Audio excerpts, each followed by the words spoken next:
tous, le 27e sommet de l'Union africaine se referme ce lundi à Kigali au Rwanda.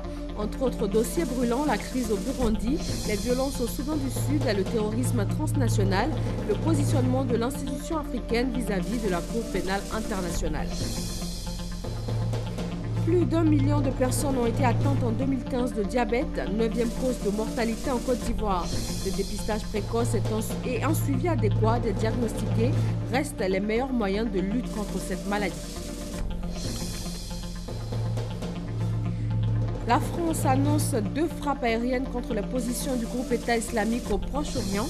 L'attaque de Nice a été revendiquée samedi par ce groupe, mais pour l'instant, l'enquête n'a permis d'établir aucun lien. Bienvenue dans le journal, merci d'être sur RTI 1 ce lundi matin. Direction Kigali, la capitale rwandaise, pour l'ouverture hier du 27e sommet de l'Union africaine. Les chefs d'État se sont retrouvés auparavant à huis clos pour évoquer la crise au Soudan du Sud, la succession de Dlamini Zuma à la tête de la commission de l'UA. Cette journée d'hier a également vu le lancement du passeport africain avec la remise des premiers exemplaires aux chefs d'État. Jérôme Kofi Aboulin. Des discours solennels pour une cérémonie solennelle entendaient l'ouverture des travaux du 27e sommet de l'Union africaine ce dimanche 17 juillet 2016 à Kigali. Le président du Rwanda, Paul Kagame, en souhaitant la bienvenue, a salué la qualité des personnalités présentes, au nombre desquelles le président de la République de Côte d'Ivoire, Alassane Ouattara.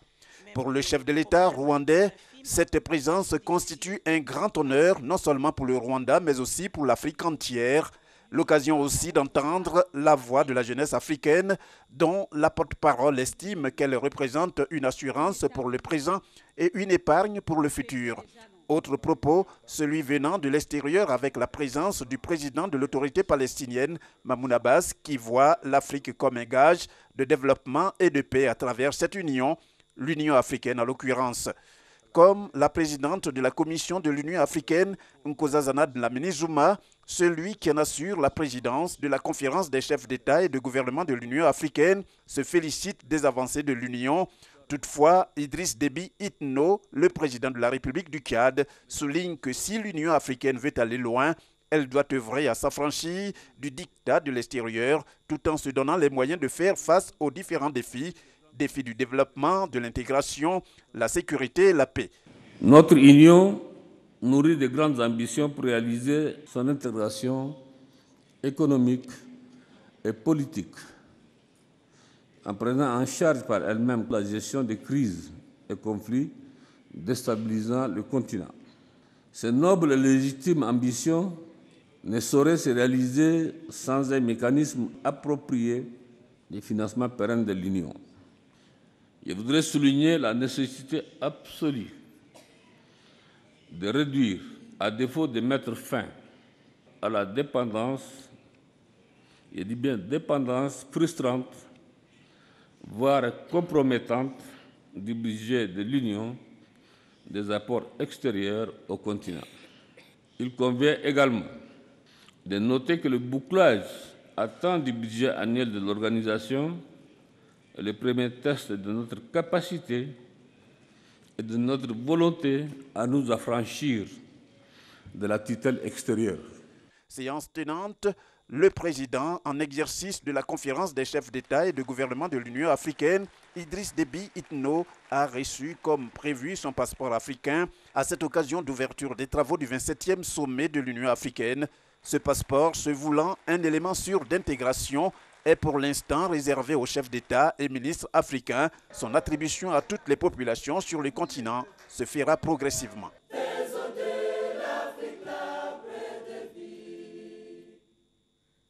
À ce sommet de Kigali, le roi du Maroc a annoncé son intention de réintégrer l'Union africaine. En 1984, le Maroc avait quitté l'organisation de l'Union africaine à la suite de l'admission en son sein de la République arabe sahraoui démocratique. Et ce 27e sommet de l'Union africaine se referme aujourd'hui donc au Rwanda. Il verra peut-être l'élection du nouveau président de la Commission de l'Union.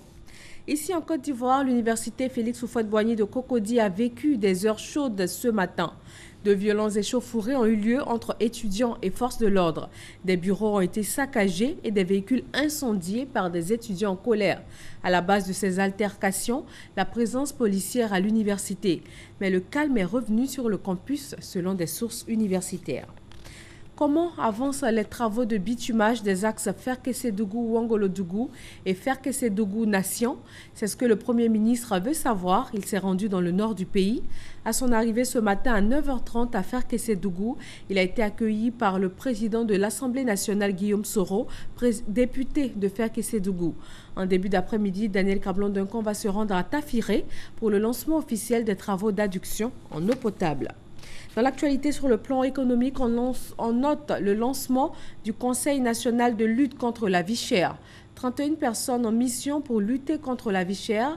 Elles ont pour principal objectif de faire des propositions concrètes au gouvernement sur toutes les questions relatives à la hausse des prix. Christelle Menant. 31 membres composent le nouveau Conseil national de lutte contre la vie chère, CNLVC. Placé sous l'autorité du Premier ministre et la vice-présidence du ministre du Commerce, c'est une des recommandations du séminaire gouvernemental sur l'emploi et la lutte contre la vie chère tenu le 25 avril 2014. Ces membres, issus du secteur public, d'organisations patronales et syndicales, d'associations de consommateurs et d'acteurs du vivrier et du commerce, ont pour mission principale de coordonner et de suivre la mise en œuvre des stratégies du gouvernement contre la vie chère. À ce titre, il est chargé 1. De faire des recommandations au gouvernement sur toutes les questions relatives à la hausse des prix et à l'approvisionnement du marché en produits de grande consommation en général et des produits de première nécessité en particulier. 2. De veiller à la mise en œuvre effective des mesures prises par le gouvernement dans le cadre de la lutte contre la cherté de la vie. 3. D'assurer une veille permanente sur les prix des produits de grande consommation ainsi que sur leur disponibilité sur toute l'étendue du territoire national.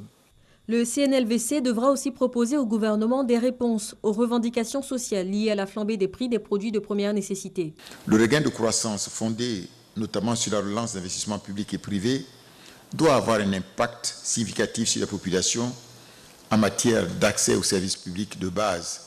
La question des prix et du palier de la ménagère a fini de placer la satisfaction de la demande sociale au rang des préoccupations majeures et devient un enjeu stratégique sur la scène politique, économique et sociale actuelle de notre pays. Dernière clause de ce nouveau contrat de lutte contre la vie chère, recueillir les propositions émanant des acteurs des différents secteurs et assurer le suivi du respect des accords signés entre le gouvernement et les opérateurs économiques pour améliorer le pouvoir d'achat des populations. Le Salon international des équipements et des technologies de transformation de l'ANACAD, une idée du Conseil du coton et de l'ANACAD. Il s'agit de faire connaître aux investisseurs et aussi au grand public les innovations en matière d'équipements et de technologies pour transformer cette culture. Sephora Zegui. La Côte d'Ivoire est le premier producteur mondial de noix brutes de cajou avec 702 510 tonnes en 2015. Cependant, le taux de transformation est en deçà de 10% de la production nationale. Pour relever le défi de la transformation de la noix de cajou, l'État de Côte d'Ivoire initie depuis 2014 un salon international des équipements et des technologies de transformation de l'anacarde, en abrégé CIETA. Les enjeux, c'est permettre donc à la Côte d'Ivoire d'avancer davantage dans la transformation qui apporte beaucoup de valeur ajoutée. Il faut présenter les nouveaux développements en matière d'innovation technologique pour que les opérateurs puissent effectivement acquérir donc, ces technologies. Et donc en faisant le salon ici à Abidjan, ça évite aux opérateurs d'aller se promener dans le monde pour chercher de nouveaux équipements. Les opérateurs économiques, malgré leur volonté d'investir dans des secteurs potentiellement rentables, n'ont pas une connaissance suffisante des équipements de transformation de l'anacarde, alors que la disponibilité et le choix de la technologie est un facteur décisif de rentabilité d'une unité industrielle. Si pour une raison ou une autre, l'Asie qui vient acheter aujourd'hui la noix brute avec nous ne vient pas, qu'est-ce que nous allons faire? Si nous ne prenons pas notre destin en main, en passant par la transformation, la filière mourra de sa belle mort. Ce salon va se dérouler du 17 au 19 novembre prochain au Palais de la Culture avec pour thème général une industrialisation citoyenne de la filière anacarde pour une Côte d'Ivoire nouvelle.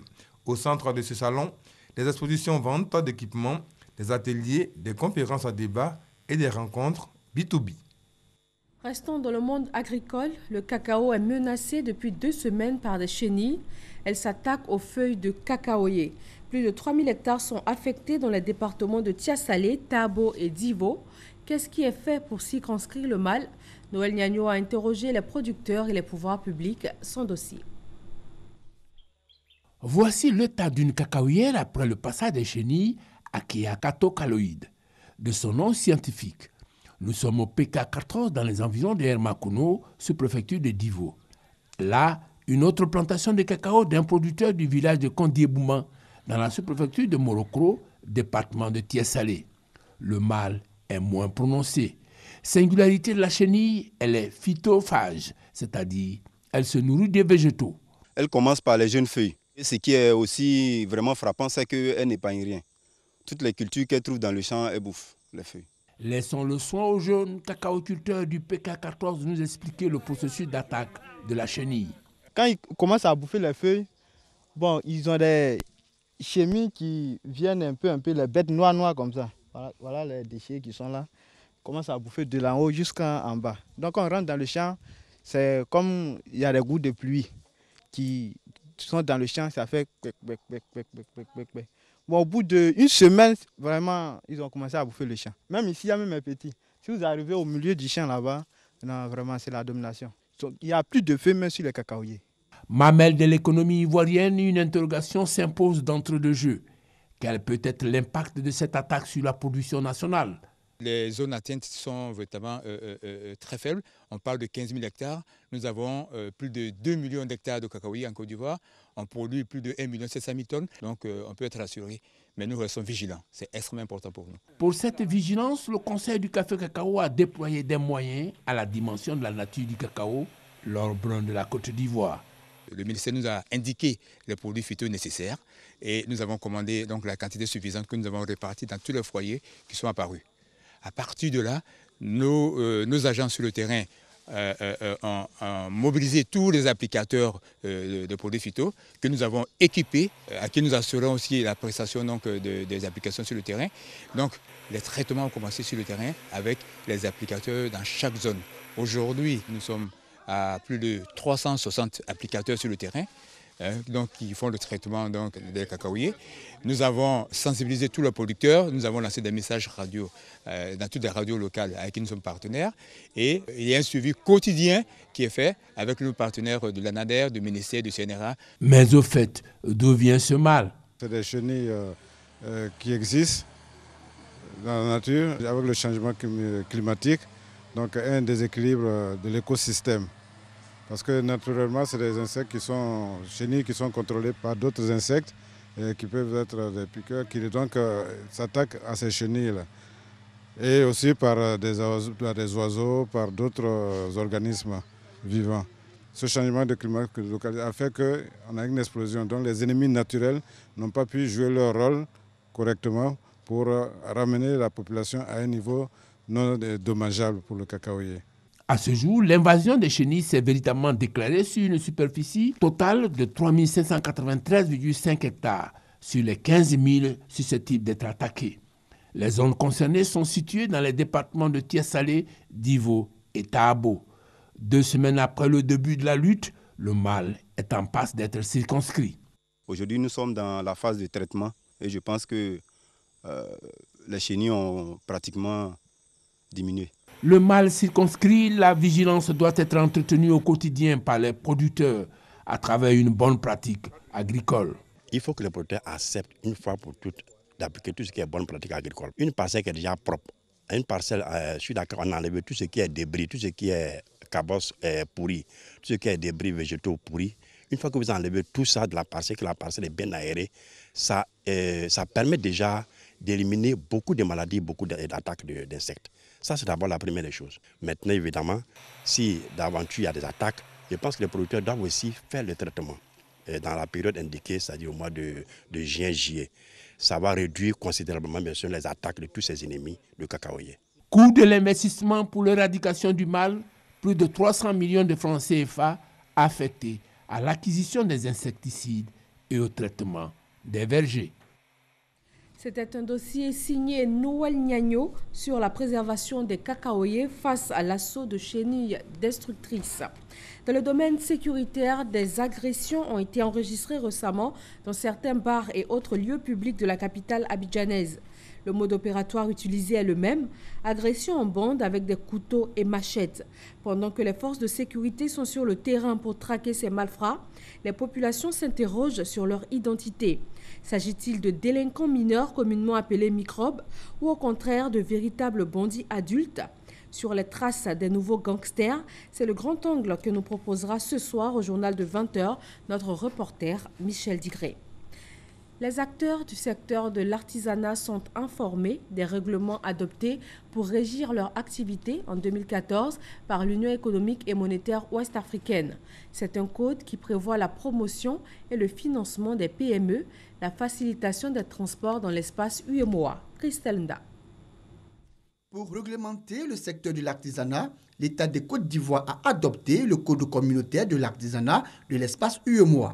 Ce code communautaire, en vigueur depuis 2014, renseigne l'artisan sur ses droits et devoirs et lui donne la possibilité d'étendre ses activités dans l'espace UEMOA. Malgré ses nombreux avantages, ce code reste méconnu des artisans. Je n'ai jamais entendu parler du code du règlement de l'artisanat en Côte d'Ivoire. Nous voulons avoir plus d'informations sur le code de l'artisanat. Face à cette situation, le ministère de l'Entrepreneuriat national, de l'Artisanat et de la promotion des PME décide de former les responsables d'organisations professionnelles et de chambres de métiers, ce en collaboration avec des experts de l'UEMOA. Il y a un code qui existe, il y a des dispositions qui sont prises à l'encontre pour leur permettre d'avoir un environnement dans lequel ils doivent exercer leur métier. Et donc c'est pour cela que nous avons appelé l'ensemble des artisans, les fêtiers, pour pouvoir les sensibiliser au code, les informer et pour qu'ils puissent s'approprier ce code-là. Vous avez, à partir de ce code, tous les artisans savent comment il faut s'organiser, comment on peut mettre en place un vaste programme dans le domaine du secteur de l'artisanat pour qu'ils puissent bénéficier de certains projets. Suffisamment informés sur le contenu, les participants à cette formation se disent prêts à relayer l'information dans leurs bases respectives. Le code dit aujourd'hui que non seulement l'artisan doit se faire identifier, se faire connaître par la chambre des métiers et de son ministère. Donc je pense qu'en expliquant le code brièvement vis-à-vis de nous les artisans, je pense qu'on comprend mieux. Avec ce code, nous pouvons négocier, avoir des marchés publics au niveau aussi des impôts. Nous devons savoir que l'artisan est assujetti à l'impôt, mais seulement peut-être les taxes de l'artisan sont peut-être un peu réduites en fonction de la taille de son activité. La mise en œuvre de ce code permettra aux artisans de développer davantage leurs activités pour conquérir le marché régional, voire international. Le reportage de Christelle Nda a été commenté par Pargasoro Kone. Parlons santé, le diabète, 9e cause de mortalité en Côte d'Ivoire, est en nette progression dans le pays. Plus d'1 million de personnes ont été atteintes en 2015. Le dépistage précoce et un suivi adéquat des diagnostiqués restent les meilleurs moyens de lutte contre cette maladie. Le reportage de Soro Corona et Kwadio Kwame sur le diabète, ce tueur silencieux. Maladie chronique qui survient lorsque le pancréas ne produit pas assez d'insuline. Le diabète se traduit par un taux élevé de sucre dans le sang. On parlera donc de diabète lorsque le taux de sucre dans le sang, qu'on appelle glycémie, est supérieur à 1,26 à 2 reprises chez un sujet qui n'a pas encore mangé. 415 millions de personnes sont atteintes du diabète dans le monde, selon les données de la Fédération internationale du diabète. Une personne meurt du diabète toutes les 6 secondes dans le monde, soit plus que le sida, la tuberculose et le paludisme. En Côte d'Ivoire, environ 1 million de personnes souffrent de cette pathologie. Un diabétique, il pisse beaucoup de jours comme de nuit. Le diabétique, il mange beaucoup. Et en général, quand on mange beaucoup, on a tendance à prendre du poids, mais paradoxalement, le diabétique, il maigrit. Un diabétique ne peut ne pas avoir tous ces signes. Et puis c'est à l'occasion d'un bilan de santé ou bien une visite d'embauche qu'on découvre que le taux de sucre est monté dans le sang. Non dépisté et mal contrôlé, le diabète détériore le fonctionnement des organes vitaux et entraîne de graves problèmes de santé. La cécité, l'insuffisance rénale, les maladies cardiovasculaires. Un diabétique, il est là, une petite tour bien maigrie, on fait une radio, on voit qu'il fait une tuberculose. Un diabétique, il fait un AVC, un côté qui est paralysé par exemple. Voilà. Ou bien il fait une crise cardiaque, ou bien il a une plaie, depuis qui ne guérit pas et malheureusement on oublie d'amputer. La sensibilisation et le dépistage précoce demeurent les moyens efficaces de lutte contre le diabète. En Côte d'Ivoire, le pourcentage des diabétiques non diagnostiqués reste encore élevé. Les initiatives se multiplient sur le terrain dans le cadre du combat contre ce tueur silencieux. Nous savons qu'un grand pourcentage de la population de Bouaké porte le germe du diabète.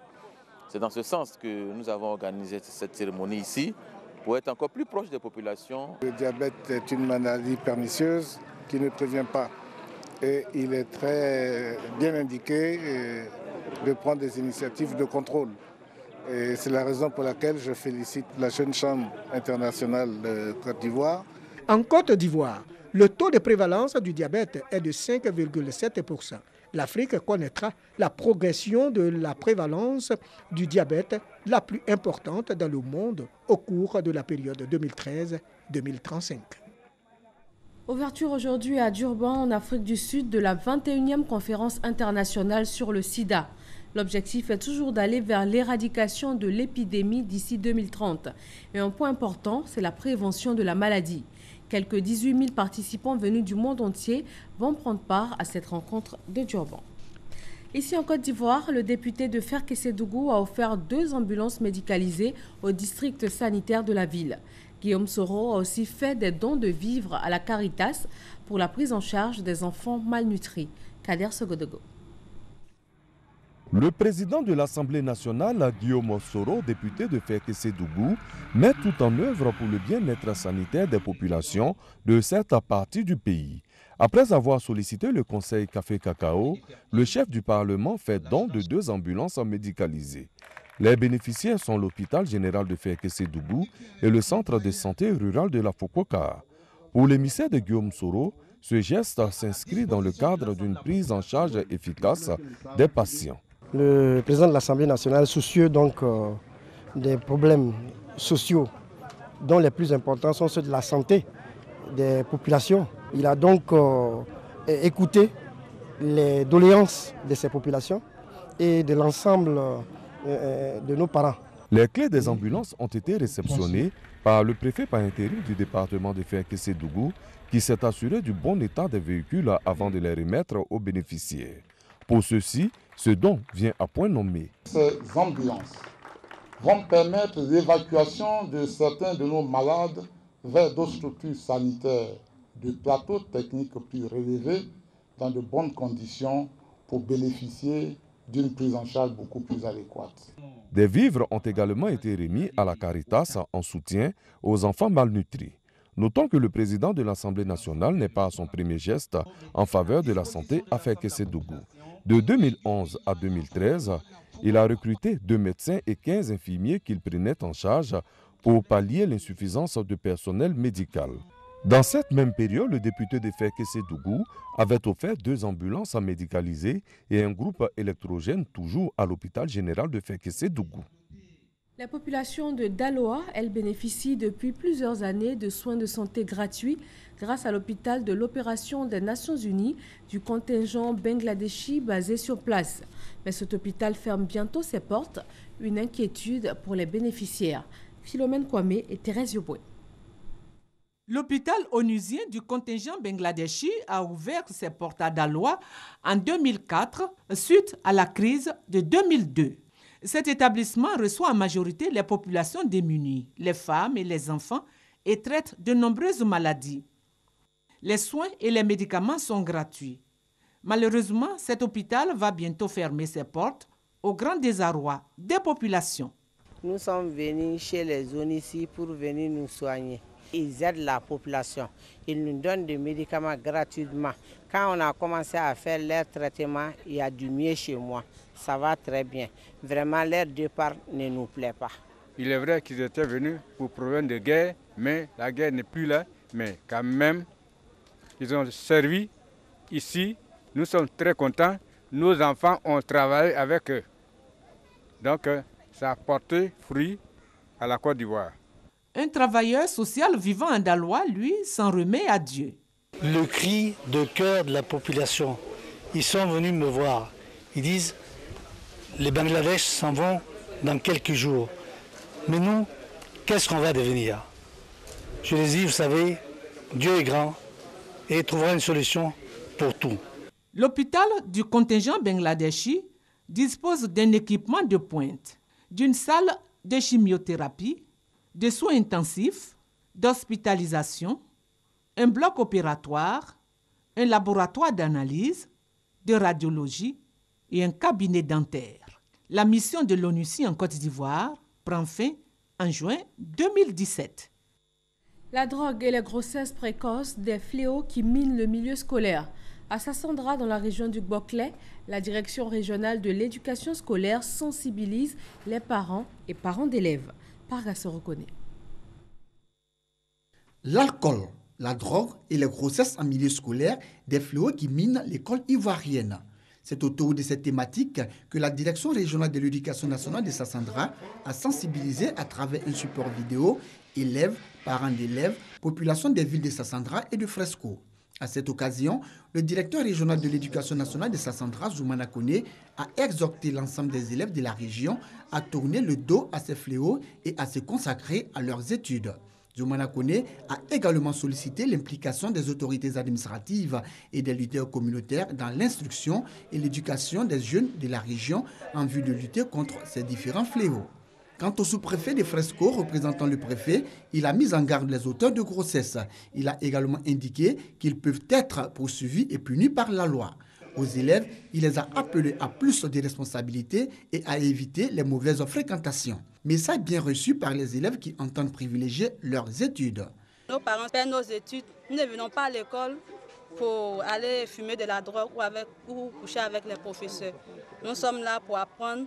La drogue est un fléau qu'il faut vraiment éradiquer en notre milieu scolaire, car cela peut avoir des impacts sur toi-même demain, mentalement comme physiologiquement. La direction régionale de l'éducation nationale de Sassandra a promis mettre ce film à la disposition du ministère de l'Éducation nationale pour servir de support de sensibilisation. Rappelons qu'en 2015, plus de 4900 cas de grossesse au primaire, au secondaire général et technique ont été enregistrés par le ministère de l'Éducation nationale. Journée de l'excellence à Anyama dans le district d'Abidjan. Les meilleurs élèves, les meilleurs enseignants et parents d'élèves ont été célébrés. Direction le village d'Abebroukwa avec Abou Sanego.